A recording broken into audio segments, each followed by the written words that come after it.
Jamal Murray threw the heating pad and something else last night at the ref. Is a suspension coming? Welcome into your Denver Sports Daily for May 8th. Let's go. Taking you through your morning headlines, it's Denver Sports Daily with Rachel V. Hill. Well, the Nuggets got embarrassed at home last night. AG started off hot, 13 of the first 17 points, and then Malone went off at a ref when KCP went down, and then everything just seemed to go downhill. Denver failed to score more than 20 points in either of the first two quarters, with Jokic and Jamal Murray and Michael Porter Jr. scoring just 12 points on 23 shots in the first half. The Wolves started a run to extend their huge early lead in the second with 32 points, and lifeless and without an answer, the Nuggets showed a lot of quit, never getting the game back within 15 points, even while going on a 17-4 run at one point. They shot 29 of 83 and 9 of 30 from the three-point line. Since 1984, road teams that go up 2-0 in the best of 7 series are 22-4. Denver will have to make themselves the 5th team to overcome such a large deficit. Of course, this Nuggets core, led by Jokic, Murray, and Michael Malone, did overcome 2 3-1 series deficits in the bubble to Mike Conley, Gobert, and the Jazz, as well as the Clippers.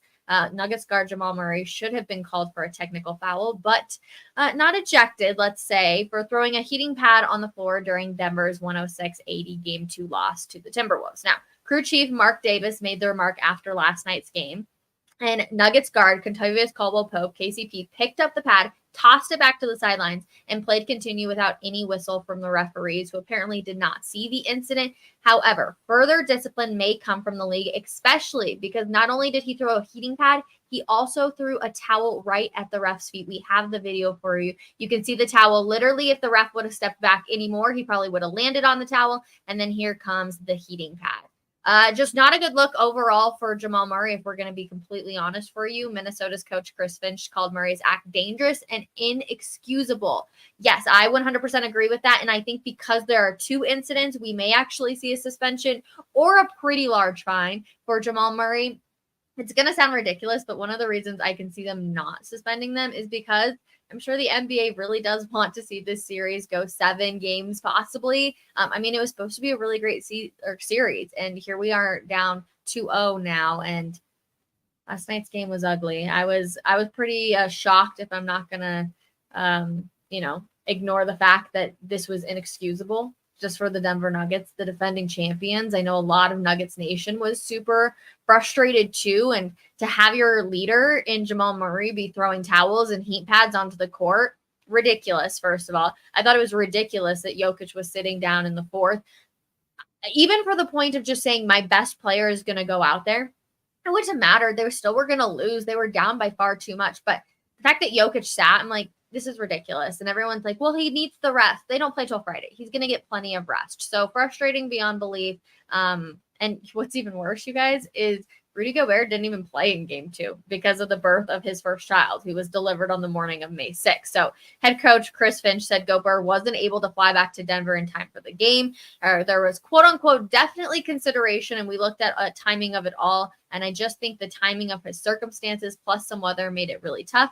And it just didn't feel like he was going to be able to get there and be prepared to play. I do know that he was trying to land at Centennial Airport via private plane, and they could not because of the crazy wind we've had here in the Mile High City. So that definitely played into it. Obviously, Chris Finch bringing up the weather. So I know people were like watching his plane circle in Nebraska and stuff, just trying to be able to get here. Didn't work out, but it makes it even look worse for the Nuggets because, yes, one of the best players that the Minnesota Timberwolves has also wasn't out there. We'll switch to the other side of the NBA with Jalen Brunson scoring 43 points as the Knicks beat the Pacers 121-117 on Monday night in Game 1 of the Eastern Conference semifinals. Brunson is now the 4th player in NBA history with 4 straight 40-point games in the postseason. He told reporters, the little things can go a long way. So yeah, the 40 points are cool and all, but it's the little things that help us win games like that. So I'm just happy to have the group of guys that I do. It's very sweet for sure.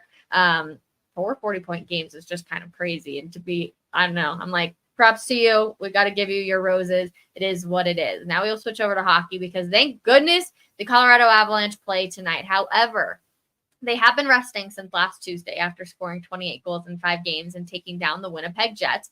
And meanwhile, Dallas needed all 7 games against Vegas to pull out the 2-1 win in the decisive finale to advance to the second round. But both the odds makers and 24 experts from ESPN lean towards the Stars in this series, but not in overwhelming fashion, thank goodness. So the chances are Colorado are plus 105 at one popular sportsbook, meaning a $100 bet would net you 105 if the Avalanche head to the Western Conference Finals. On the other side, Dallas is minus 125, meaning you'd have to wager $125 to earn 100. It's a slim margin, and the hockey panel at ESPN is leaning towards the Stars as well. 17 of the 24 folks surveyed have Dallas getting to the NHL's Final Four. Georgiev did have a maintenance day yesterday, which at first I was like, oh, thank goodness, it's just a maintenance day. And then I'm sitting here thinking, why the heck would he need a maintenance day after they've been off for so much? Make it make sense to me. We'll get into that a little bit on coffee break here in a little bit, but it is an Avs game day, so thank goodness we can watch them. They will play in game 1 versus the Stars. That is a 7:30 p.m. Mountain Time puck drop. Yep, everything's 0-0. Everybody buckle up because I know it's going to be a fun series. So the NHL's non-playoff teams, though, will enjoy their big postseason moment on Tuesday night when the league holds its annual draft lottery. 16 teams will have a shot at landing a top pick in the draft, ranging from the San Jose Sharks with an 18.5% odds to the St. Louis Blues with just a 0.5% chance. However, only 11 teams have a shot at the number 1 pick. League rules dictate that a team can only move up 10 spots maximum in the draft order. The drawing will air on ESPN at 6:30 p.m. Eastern Time ahead of Tuesday night's Hurricanes-Rangers game. Now, last thing we got for you here on this Tuesday. Everyone, of course, grades the quarterback, but per Todd McShay, of the dozen or so teams he talked to, the Broncos were the only team who had a round 1 grade on Nix. Everyone else had backup caliber grade on him, so Sean Payton is certainly going to have his chance to back up the "we're better than everyone else at this draft" comment. So buckle up, everybody. We'll see what it actually looked like when it comes to the quarterback for the Denver Broncos. Nuggets Nation, how frustrated are you? We're going to get to your comments here in just a second. I was shocked last night. I had no words. I was interested to see how the locker room was going to react. Of course, was it going to be the, oh, poor us, the refs weren't going to give us anything, nothing was going our way, or was it going to be like, I'm pissed off beyond belief, and now we have to go into Minnesota and we have to steal 2 games out there? It was more so the like, poor us, but we didn't talk to a lot of players either. Michael Porter Jr., Jamal Murray, KCP, Christian Brown, they all avoided the media. Nobody really wanted to talk. Reggie Jackson went on to say that the team got punked, essentially. And, I mean, he's not wrong. They did get punked. It was embarrassing for the people that spent hundreds and maybe even $1,000 on tickets to go to that game. You're super frustrated. Aaron Gordon he's already a very quiet individual. It's probably hard to believe based on just how he looks overall, but he is very well-spoken and very quiet, and he was just in disbelief at what happened. And I think that they don't have answers, and that's what's scary for this Denver Nuggets team. There's no answers to be given. So, of course, I love reading your guys' comments, so always thank you so much for joining me every single morning. But let's get into it. Hey, Rockstar Rachel, what's up? Good morning. What's up with these Nuggets? You think they're tired? I think that they are getting battled and they don't have answers for anything that's going on. And that's really scary if you're a Denver Nuggets fan because, of course, they're the defending champions. They should look a lot better. They should have answers for everything. Do I think they're going to take the next couple of days to figure out exactly what their game plan is going to be? Of course, but you also have to be ready for Minnesota to make some adjustments as well. I don't know if it's coaching or players or a little bit of both. Did they get cocky and think that they could just beat anybody? I don't know the answer. I was talking to Jake Shapiro last night too, and I said, I was worried the Lakers was like their Super Bowl, right? It was the 2 game-winning shots from Jamal Murray. It was a Super Bowl. It was high energy and exciting, and here they are coming back all the time. Like that happens to a lot of teams where they go out there and they have those big moments, and then that's it. Like that exerted so much energy for you, and that's all that you can withstand. So I was a little nervous about that.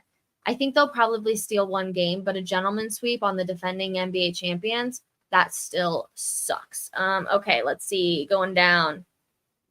Time to start looking at offseason moves for the bench. It's going to be a question of if you extend Jamal Murray, which he's been terrible in the playoffs. Absolutely terrible. Has not shown up, and I know he's dealing with the injury, but still, he's been really, really bad in the playoffs. You also have to look at KCP. Can you afford to pay him? They didn't go young, or they did go young. Excuse me. They did go young. And is that going to just bite you in the butt now? Good question. Let's see. Rachel, is anyone from Denver Sports going to be in Dallas to cover the Avs? Right now, nobody is going to be in Dallas. Obviously, we're going back and forth between the Nuggets and the Avalanche, so we will see, but nobody in Dallas from our team right now. Let's see.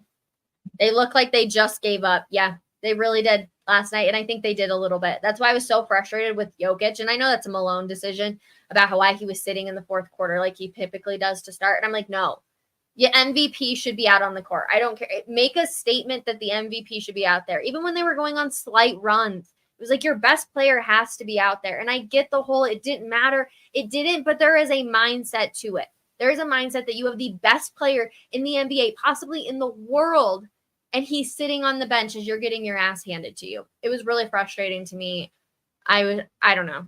I still can't believe they got embarrassed so bad, if we're going to be completely honest, you guys. It was just disgusting.